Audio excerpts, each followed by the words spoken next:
back in 2017, you wrote an article in the Huffington Post, and you gave a tactical advice to those who wanted to make this world a better place. And I thought it was actually very practical, just like everything else so far you've talked about is so practical.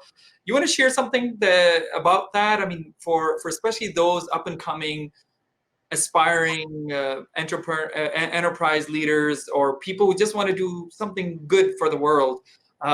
What are the top three things you would suggest to them that they do today? Yeah, so I mean, the first I would go back to just be a learner, right? Either be a reader or be a learner. And if you're trying to have impact, there's probably nothing that you're coming up with that is unique to you. Someone else has probably tried it or done something similar, or there are other examples. So be a learner, leverage other people's experiences for sure. And you don't always have to start a new organization. There are many, many organizations that exist doing lots of good work. You can always join them and contribute that way. So number one, I would say have that kind of growth mindset, be a learner, be a reader, absorb as much information as you can that is helpful. Number two, I would say, this is very practical advice, but I think it's really important, is just put down technological devices. And this is much easier said than done. It's very, very hard for us to put down, like my phone is right here. It's very hard for us to put it down, but I can guarantee the people who are successful, both from a career perspective, but also having impact, are people who take the time to put that down, have real conversations, and just keep their eyes and ears open to opportunities, right? Opportunity may be flying right past you and you're not noticing because you're just looking down. And the article you mentioned that I wrote, in that I mentioned this specifically, that when I was in Pakistan, for example, and I was driving from one place to another, most people would kind of be on their phones, and I am too sometimes. It's very hard not to be, but I remember when I was there, I was trying to really take everything in, and I looked outside and I saw these heaps of garbage, right, in Karachi, and I kept thinking, there's something that you can probably do something with this. So then I asked one of my friends, like, could you ever turn this into like material that can be used for something, like compact the garbage? And he said, yeah, there's actually a nonprofit that compacts garbage into construction material, right? So, but I would have never even thought of that if I wasn't even looking outside and if I was just looking down.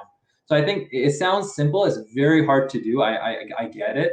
But, put your phones down and try to look at the opportunities that are around you. Talk to as many people as you can, real conversations, outside of COVID, obviously.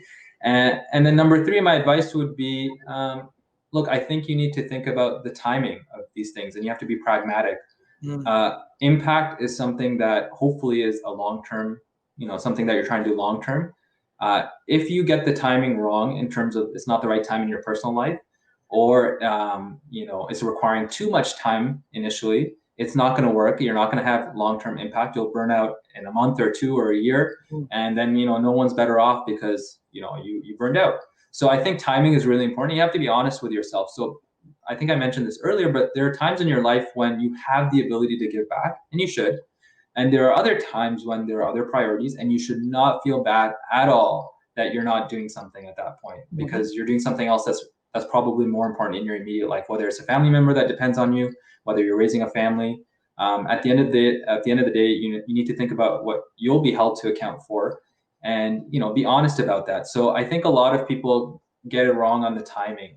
I talk to a lot of young people who, for example, they're in like first or second year university, and they're they have a very heavy course load, or they're trying to get into med school or graduate school or something like that, and they're like, I want to start my own organization. It's like, okay, that's actually great, but is it the right time, or is it can you balance the time commitment? And some people can, and that's fantastic, and all the power to them. But a lot of people can't, and I think they just have to be honest about, I care about this particular problem. I want to have a solution, but now is not the right time for me. And that's okay. I can park the idea. I can do something like donate or sign a petition or volunteer on a part-time basis, but I'm not gonna really invest 10, 20, 30 hours a week into this until I'm at a point where I can do that sustainably. So I think that's really important too, just from a practical perspective. So yeah, I would say be a learner, keep your eyes open, put down some of these devices. I think that will help a lot. And number three, just think about, is it the right time for you? And if it's not, that's totally fine, and you shouldn't feel guilty about that at all.